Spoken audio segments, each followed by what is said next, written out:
Os Cavaleiros de Jerusalém. A família real inglesa mantém estreitas relações com a Venerável Ordem dos Cavaleiros de Jerusalém, uma ordem muito antiga. Seu dirigente é escolhido pela coroa inglesa de acordo com suas capacidades para dirigir o Comitê dos 300. O círculo mais íntimo denomina-se Order of the Garter, a Ordem da Jarreteira. Essa ordem ainda é muito poderosa em nossos dias. A prova nos é dada pelo fato de que Lord Carrington, cavaleiro da Ordem Jarreteira, foi antigamente chefe da OTAN e é hoje presidente dos Bilderberger. Lord Carrington, também membro do Comitê dos 300, era, com Lawrence Agleburger, uma das pessoas de ligação que representavam o Kissinger Associates e fizeram de sorte que Belgrado tivesse as mãos livres, em 1993, para proceder às depurações étnicas e a realizar o genocídio. Louis M. Bloomfield, chefe do Mermindex, é também membro dos Cavaleiros de Jerusalém. Capítulo 41. E o Vaticano? No fim da Segunda Guerra Mundial, a maior parte das monarquias tinha caído. Os Illuminati tinham cumprido uma parte de seu plano. Mas o que houve com o catolicismo? Uma breve observação fazendo-a crer que 17 séculos de estabilidade são imutáveis, porém, olhando-se mais de perto, vê-se tudo de outra forma. O serviço secreto do Vaticano sempre foi a ordem dos jesuítas. Vou decepcionar aqueles que acreditam que os jesuítas são uma simples organização religiosa e nada mais. O juramento de iniciação do 2 grau exige a morte de todos os protestantes e franco-maçons.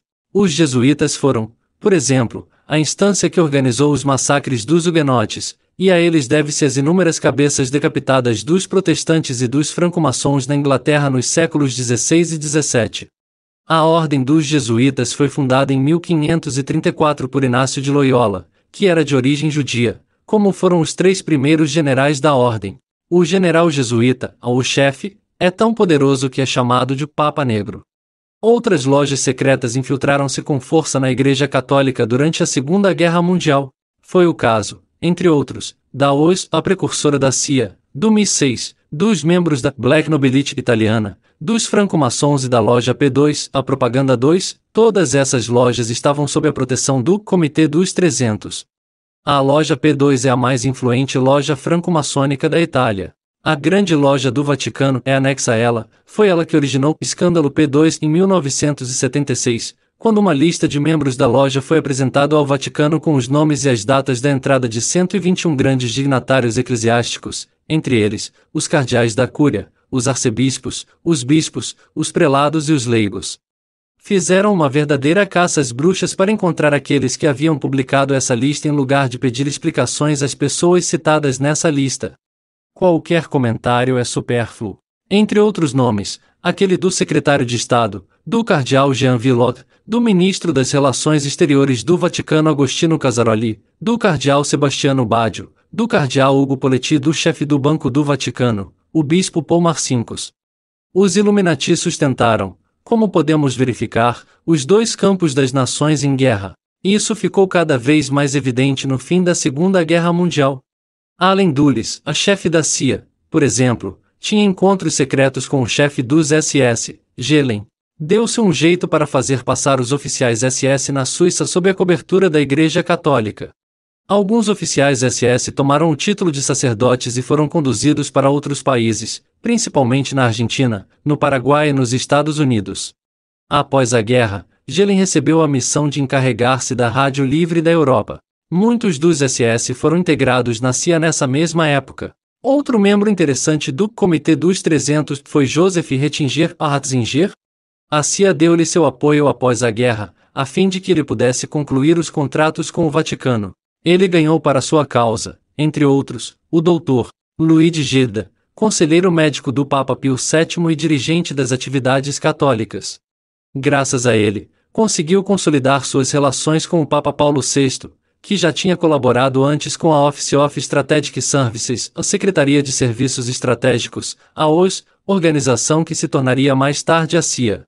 Ratzinger encontrou também o príncipe Bernhard dos Países Baixos, a Holanda, o primeiro-ministro italiano, Sir Colin Grubin, diretor do Special Operations Executive, ao Serviço Secreto Britânico, a SOE, e o diretor da CIA, o general Walter Bedell. O príncipe Bernhard estava com os SS antes da guerra e obteve, em seguida, um emprego na IG Farben. Em seguida, Pelo seu casamento, ligou-se à Casa Orange-Nassau e ocupou um cargo na companhia Shell Oil. O pequeno grupo de pessoas citadas acima reuniu-se em maio de 1954 no Hotel de Bilderberger em Oosterbeek, Holanda. Esse foi o início do grupo que deveria ser conhecido, mais tarde, pelo nome de Bilderberger. O príncipe Bernhard da Holanda, membro do Comitê dos 300, foi o primeiro Bilderberger a ver a seguir. O cardeal Selman foi um dos componentes da CIA que teve uma influência importante na Igreja Católica.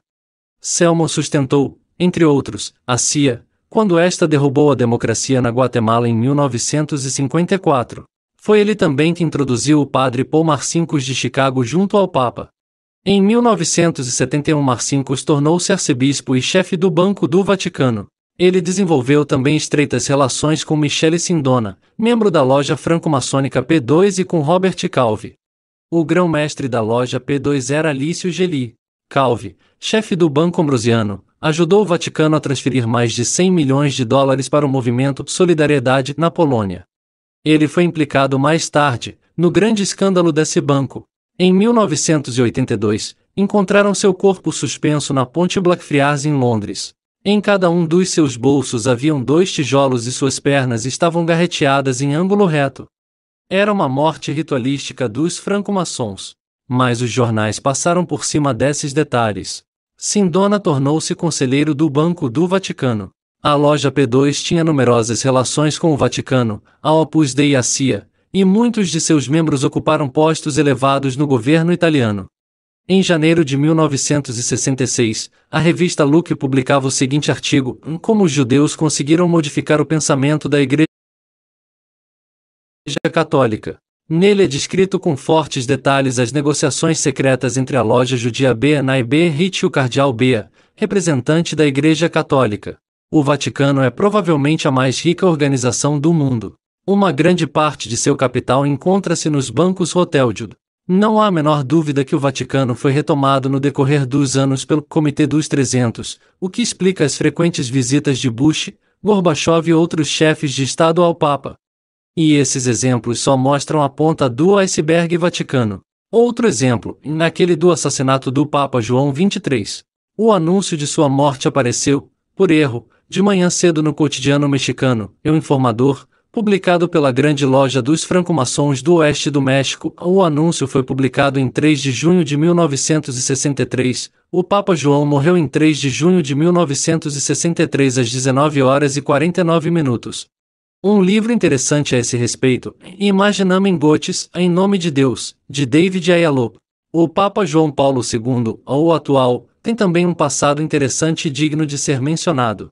William Cooper, que trabalhou 12 anos para a Naval Intelligence, a serviço secreto da Marinha, escreveu, em seu livro Beau da Palais-Horse, que ele teria trabalhado durante a Segunda Guerra na Alemanha para I.G. Farben na produção de gás para as câmaras de gás dos campos de concentração.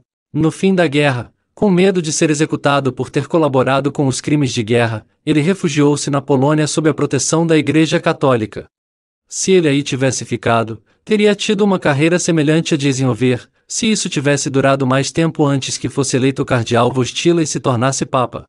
Ele agradeceu logo aos seus amigos, dando em 27 de novembro de 1983 a excomunhão de todos os franco-maçons, notificadas no Codex Iuris Canonici. O Papa atual conhece intimamente a linguagem secreta franco-maçônica, o aperto de mãos dos franco-maçons, uma pressão de mão particular que permite aos iniciados se reconhecerem entre si, mas também seu discurso por ocasião de uma audiência em 15 de setembro de 1982 são provas manifestas a propósito da morte do presidente libanês Gemayel. Ele referiu-se a Jerusalém como a cidade de Deus.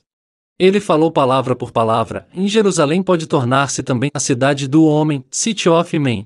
A cidade do homem é uma palavra-chave dos Illuminati para a ditadura mundial. Em 18 de abril de 1983, o Papa recebeu toda a comissão trilateral, perto de 200 pessoas, para uma audiência. Essa organização secreta foi fundada em junho de 1973 por David Rockefeller e Zbigniew Brzezinski, pois as organizações estabelecidas com a ONU ou outras demoravam muito para instaurar o governo mundial. A Comissão Trilateral, organização de elite, tem por finalidade reunir em um só agrupamento os gigantes mais eminentes da indústria e da economia das nações trilaterais, dos Estados Unidos, do Japão e da Europa Ocidental, para criar pela força e de uma vez por todas a nova ordem mundial. Ela oferece à elite, vinda de horizontes diversos da franco-maçonaria, a possibilidade de uma colaboração secreta em escala mundial. Ela deve também permitir aos Bilderberger ampliar sua influência, dando-lhes uma base política mais ampla. A maior parte dos membros europeus tem, há muito tempo, contatos com os Rockefeller. A comissão trilateral compõe-se de 200 membros, mais ou menos, que são, contrariamente aos Bilderbergers, permanentes. Podeis bem imaginar que o Papa João Paulo II não teria convidado todas essas pessoas para uma simples xícara de chá.